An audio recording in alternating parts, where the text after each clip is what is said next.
Good morning to all of you. In the last classes, as per your BCom third semester monetary economics syllabus, we have completed the first unit of your syllabus, that is money, meaning, functions, equalities of that money, that's features of money, and supply of money in terms of RBI classification, that is M1, M2, M3 and M4. Today we shall discuss the most important and interesting topic of your syllabus, that's in second unit, value of money and theories of value of this money. You might have heard the concept of value of money. In general also, we used to use the term value of money. Then, what is the meaning of this value of money? Value of money refers to the purchasing capacity or buying capacity of a unit of money. It is therefore how much goods and services a unit of money can buy represents its value. Obviously, the larger the amount of goods and services a unit of money can buy, the greater shall be its value, and vice versa. Implies lower the amount of goods and services money can buy, the lower will be its value. As far as definition is concerned, now you have studied the meaning of this money. If it is asked for 2 marks, what you have to write is, what is value of money? Value of money refers to buying capacity or a purchasing capacity of a unit of that money. It is depending upon that's the price level. Professor G. Crowther says that value of money refers to what it will buy. Means how much goods and services a unit of money can buy represents its value. Another noted monetary economist, Professor D.H. Robertson, defines that the value of money refers to the amount of things in general which will be given in exchange for a unit of money. Listen carefully.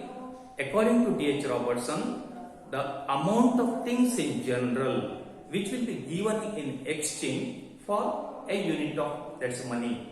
It implies that value of money refers to the how much goods and services you can purchase with the help of that money.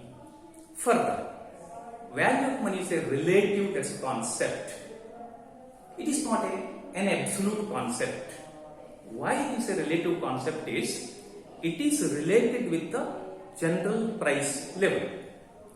See the contradictory here. In the modern world, we used to call, let's say, money economy.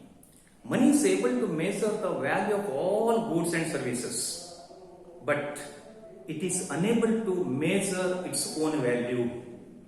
Value of money, therefore, is to be measured with the help of general price level.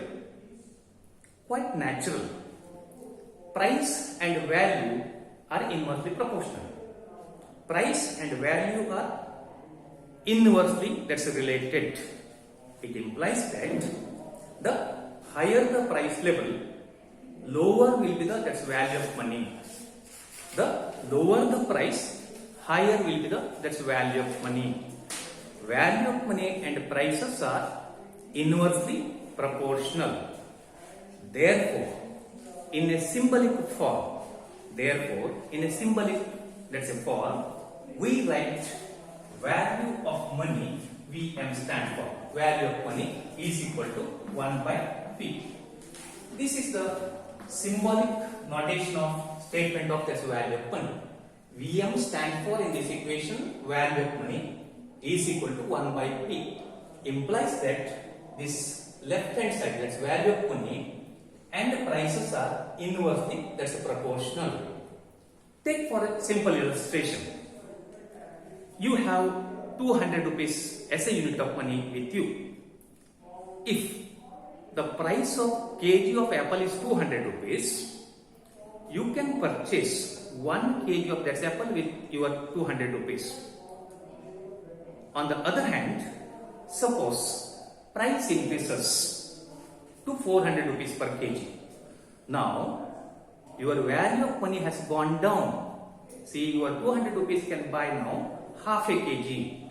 That is, higher the price level, lower will be the value of money. Therefore, it is inversely proportional. Further, suppose price of that apple in the market decreases to rupees 100 per kg. Obviously, your 200 rupees can buy 2 kgs of apple in the market.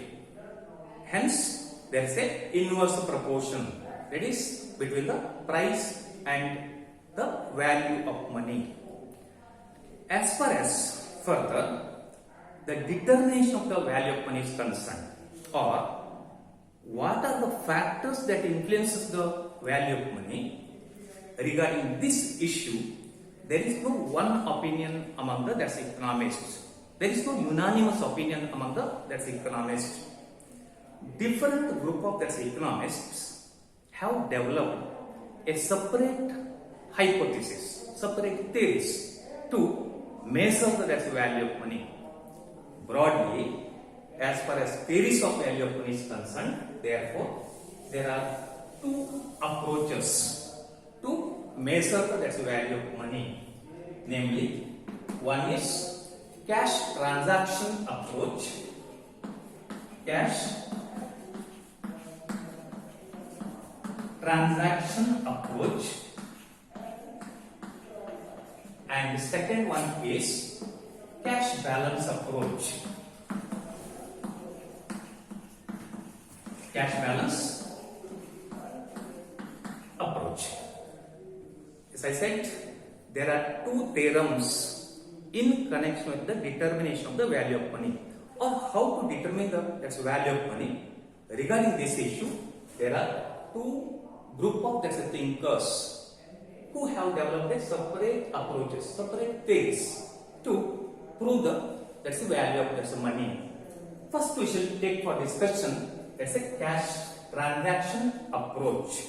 Cash transaction approach. We shall see later the cash balance approach. Cash transaction approach, also alternatively known as quantity theory. Quantity theory of value of money. To start with the introduction of this theory, quantity theory of money or cash transaction approach to the quantity theory of money indeed is one of the oldest theory in the determination of the value of money. For the first time, this theory was profunded by 2 Italian economists, Professor Devanzetti and Professor Montanari. Devanzetti and Montanari, these 2 Italian group of thinkers, for the first time developed the cash transaction version of quantity theory of money as early as in 1588. Note the point, as early as in 1588. Therefore, it is one of the oldest theories in the determination of the value of money. Later, some classical economists like David Ricardo, J.S. Mill, David Hume, and many other followers not only accepted this theory, but they made some refinement, in the theory. However, the credit of popularizing this theory in the recent years rightly belongs to Professor Irving Fisher, a noted American economist. In the recent days, in a very scientifically, this theory has been profunded by noted American economist Professor Irving Fisher. In his famous publication, Purchasing Power of Money, which was published in the year 1911, he has explained this theory in a very scientific way. by giving a famous quantity equation. His equation to prove the value of money is known as quantity equation. That is MV is equal to PT. This is known as a quantity, that's equation. M stands for here quantity of money in circulation. V stands for velocity of circulation of money. Velocity means speed of circulation of that money. How fast money circulates from one hand to another. In this equation, this left hand side constitutes the supply side and right hand side constitutes the demand side. P here stands for price level and T stands for total amount of goods available for the consumption. Nothing but total volume of goods available in the economy. Therefore, supply of money is equal to demand for money. What is the extent of the supply of money? This entire money to be utilized for the purchasing of total turnover of goods. So long as supply and demand are in balance, there is no change in the price or value of money. But this theory, his quantity equation, is based on some fundamental assumptions. Without these basic assumptions, the theory becomes inoperative. It do not holds good in real practice without these assumptions. What are those then assumptions or fundamental assumptions of the theory? One is that Professor Irving Fisher assumes that there exists a full employment condition in the economy. I repeat, that is, there exists a full employment condition in the economy, in the sense that full employment refers to a situation where all factors of production are fully engaged at its full capacity. That is, land, labor, capital and organization, no factor is idle. All factors are fully engaged in one or the other productive sectors of the economy. But in real world, hardly we find the full employment economy as such. Point to remember this. On this assumption, on basic assumption, modern thinkers scathingly criticizes the theory. That is the secondary aspect. But fundamentally assume that the theory is based on the full employment assumption. Second fundamental assumption is that money is exclusively used for transaction purpose only. Therefore, the very title of the theory is a cash transaction approach. It is based on the assumption that money is used just for medium of exchange. Whatever the amount of money in circulation, this amount of money entirely will be utilized for the buying and selling of various goods and services available in the economy. There is no other functions for money. In the first unit, we have discussed that several functions are vested with the money. In fact, the modern economy itself is known as a money economy. Money facilitates so many functions to the human beings. But here, in Fisher's equation, we have to assume that money is used just for the medium of exchange, second assumption. And the third one is that there exists a spot cash transaction.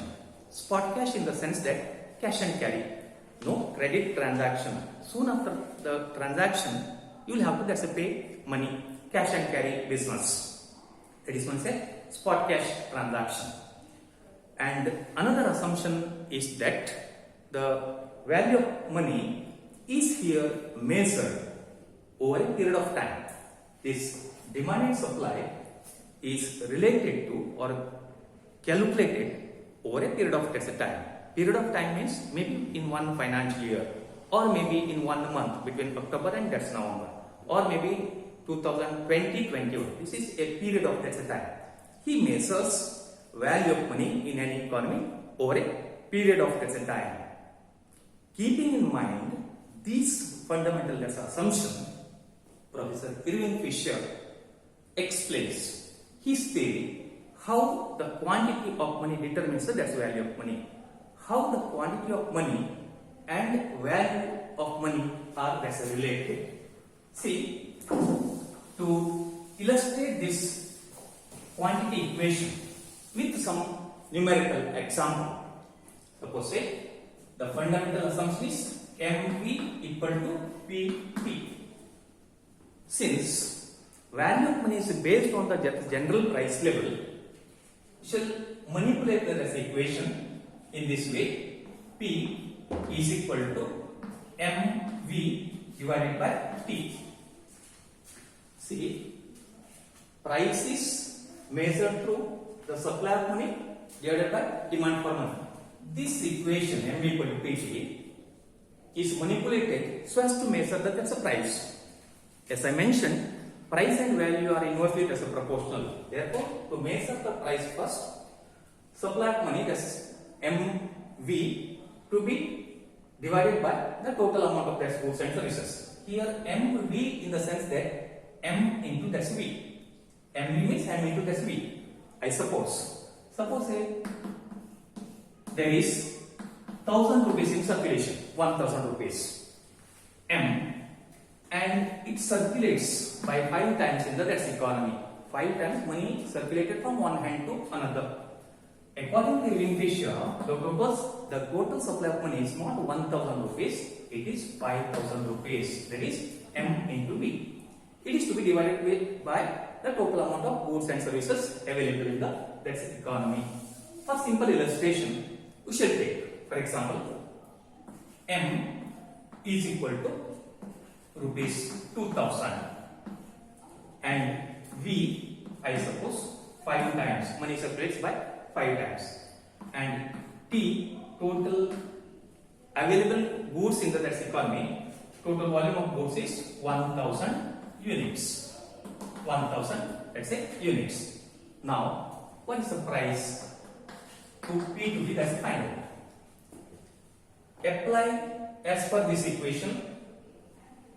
Therefore, P is equal to, see, M here we have taken 2000 rupees, it is rupees 2000. V into 5 times divided by 1000 units. Therefore, it is 10,000 rupees divided by 1000, which comes to rupees 10. It is rupees 10 is the price. What is the P now? P is, let's say, 10 rupees per unit of a commodity. Then what is the value of money? Value of money, as I mentioned, inversely proportional to price level. Therefore, value of money to be written in this equation in this form. 1 by P refers to that's value, that is vice versa, that's the equation. It is nothing but 1000 units divided by 10,000 rupees. It is 10,000 that's rupees. Comes around, it is 1/10. 1/10 unit equal to 1 rupee, or rupee is able to buy now hardly 0.1 unit. Rupee is able to buy now 0.1 unit of that commodity. Now, we shall double the quantity of money. Professor Tausig defines that as far as this theory is concerned. One of the followers of Professor Ewing Fisher, Professor Tausig says that double the quantity of money and other things being equal, price will be twice as high as before and value of money 1/2. Halve the quantity of money, other things being equal, price will be 1/2 what they were before and value doubles. Remember this, let's say, definition. According to Professor Tausig, double the quantity of money, price will be twice as high as before and value of money 1/2. Halve the quantity of money, halve means proportionately reduce. That's halve the quantity of money and other things being equal, price will be 1/2 what they were before and value doubles. See in the second example, therefore. Now remember, now rupee can buy 0.1 unit of a commodity, or to purchase 1 unit of commodity you will have to pay 10 rupees. I suppose further money, quantity of money in the Dutch economy doubles. That is, M is equal to, I suppose, 4,000 rupees instead of 2,000, 4,000. All other things being equal, let's say B equal to 5 times and P, suppose say we have taken 10,000 units. Apply again as per this equation. Therefore, P is equal to M here doubled, quantity of money 4,000 into 5 times divided by 1,000 units. Goods availability comes around 20,000. It is in rupees and 1,000 unit. Now it is rupees 20. Now price has doubled. The double the quantity of money, other things being equal, price will be twice as high as before. Earlier price was 10 rupee per unit, now it is rupees 10. Whatever the value then applied, that is 1 by P is vice versa of this one, that is 1/20th. Nothing but now a rupee can buy hardly 0.05 units. Half of that's 0.1 is 0.05 units equal to 1 rupee. Now see, a rupee can buy hardly 0.05, means double the quantity of money, price will be twice as high as before, and value of money 1/2. Now we should reduce the quantity of money to understand history, how quantity of money influences the price and value of money. Now suppose M decreases to, it is 1,000 rupees. In the first illustration I have taken 2, doubled, that's a 4,000 rupees in the second illustration, and in the last illustration it is 1,000 rupees. Now apply, what is the find out the price and value of money? Quite naturally, P to find out the price, M is quantity of money, rupees 1,000 into 5 times V, velocity of money, and 1,000 units goods, that's a T. 5,000 divided by 1,000, which comes to rupees 5. 1 by P, therefore 1 by P is equal to 1/5 unit, or 0.2 units equal to 1 rupee.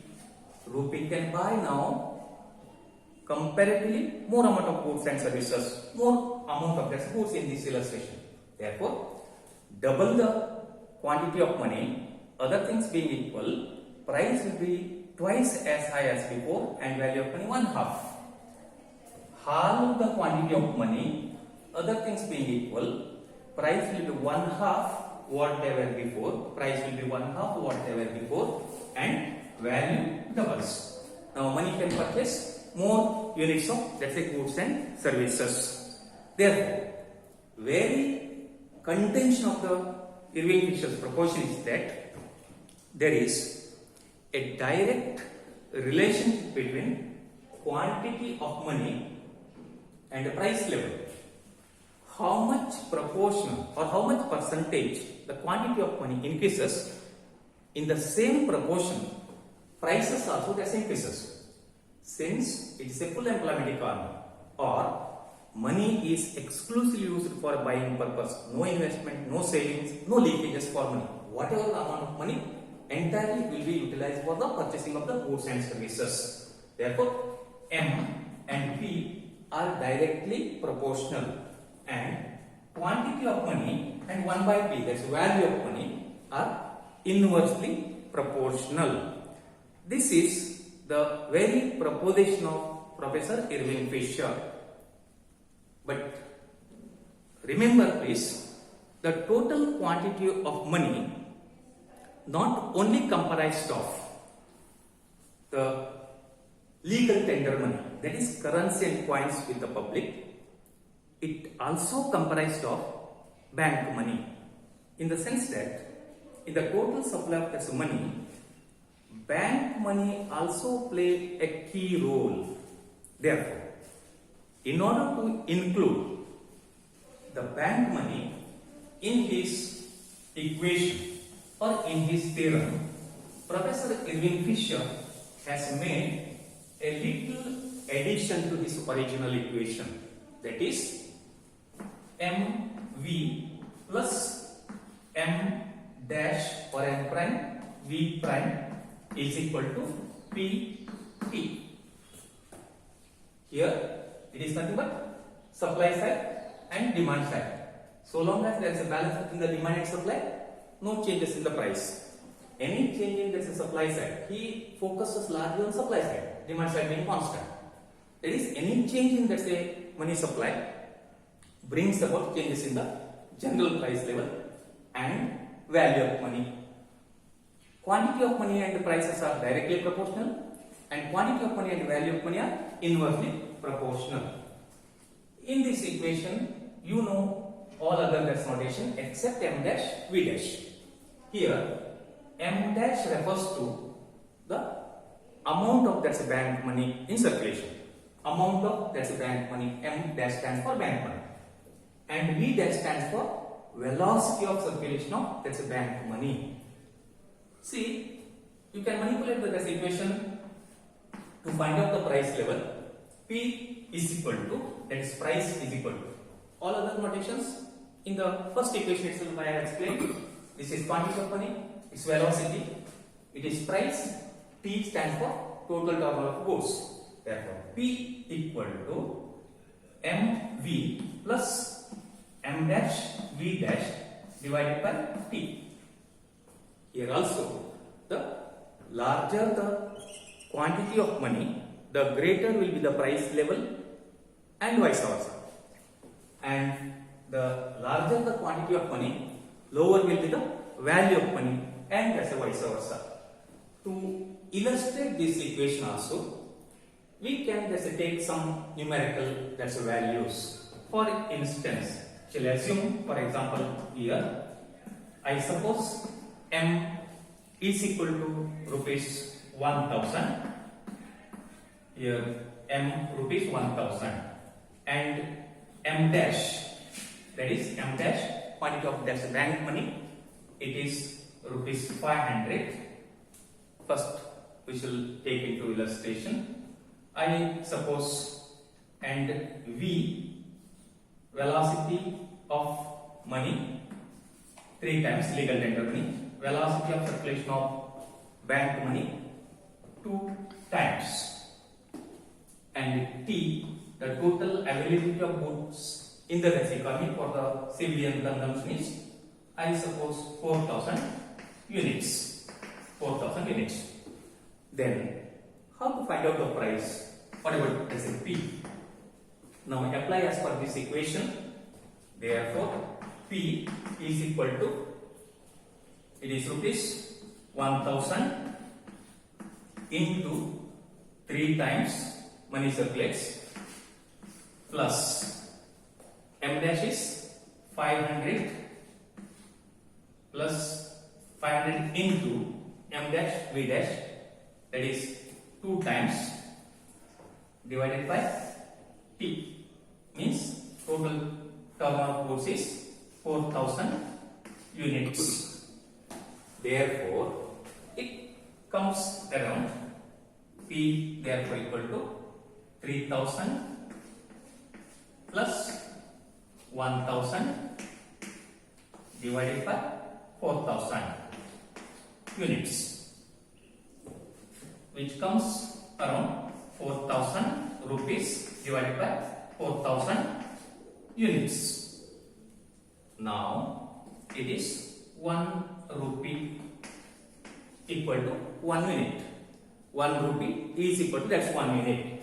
Value of money therefore is also vice versa 1. Let's say 1 by P is equal to 1 unit equal to 1 by 1, means 1 unit equal to 1 rupee. Here also, double the quantity of money, what would be the consequence of the price and thus value of money?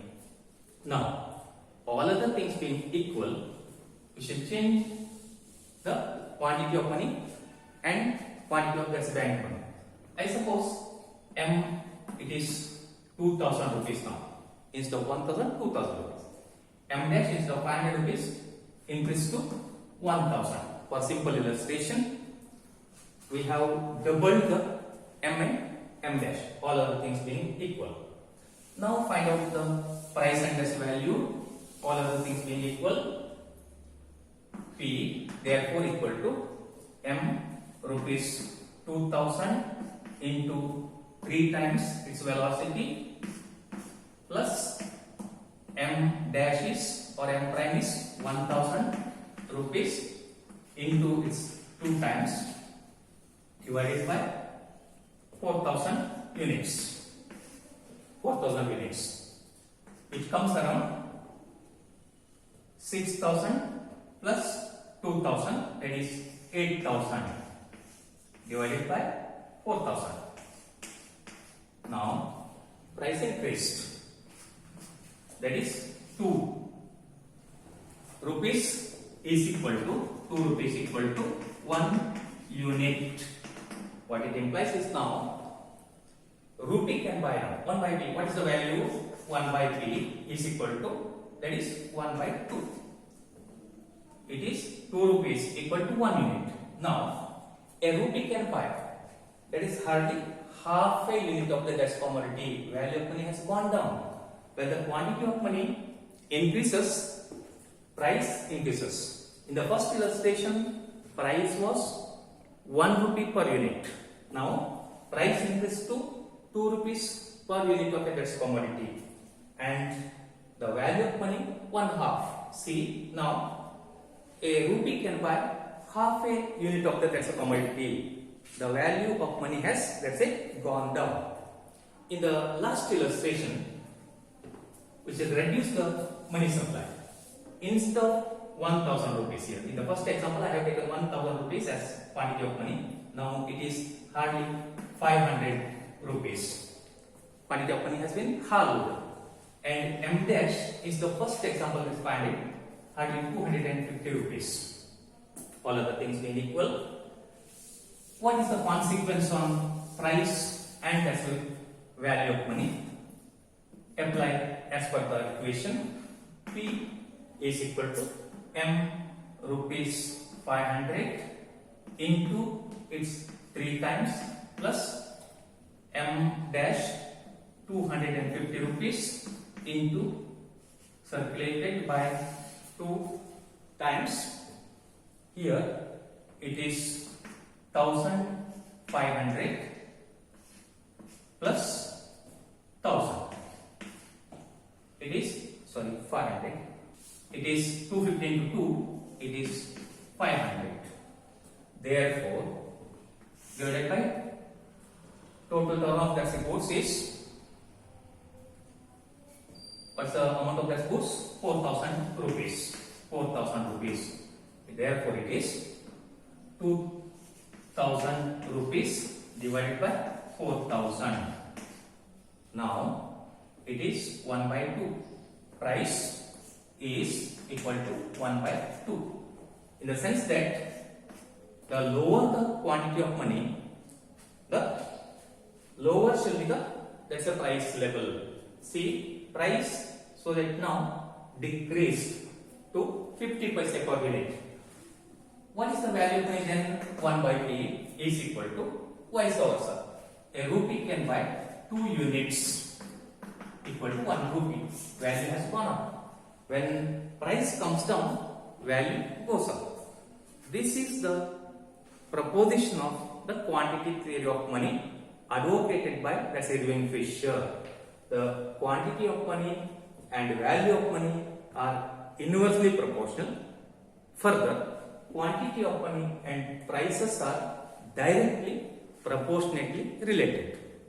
So far, students, we have discussed value of money, its meaning, definitions, and relationship between prices and value of money.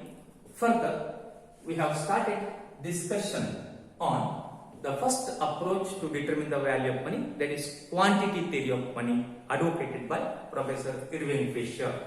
According to the quantity theory, the quantity of money determines the value of money. With this, I will stop my discussion here. The remaining aspect will be discussed in the next class. Thank you one and all.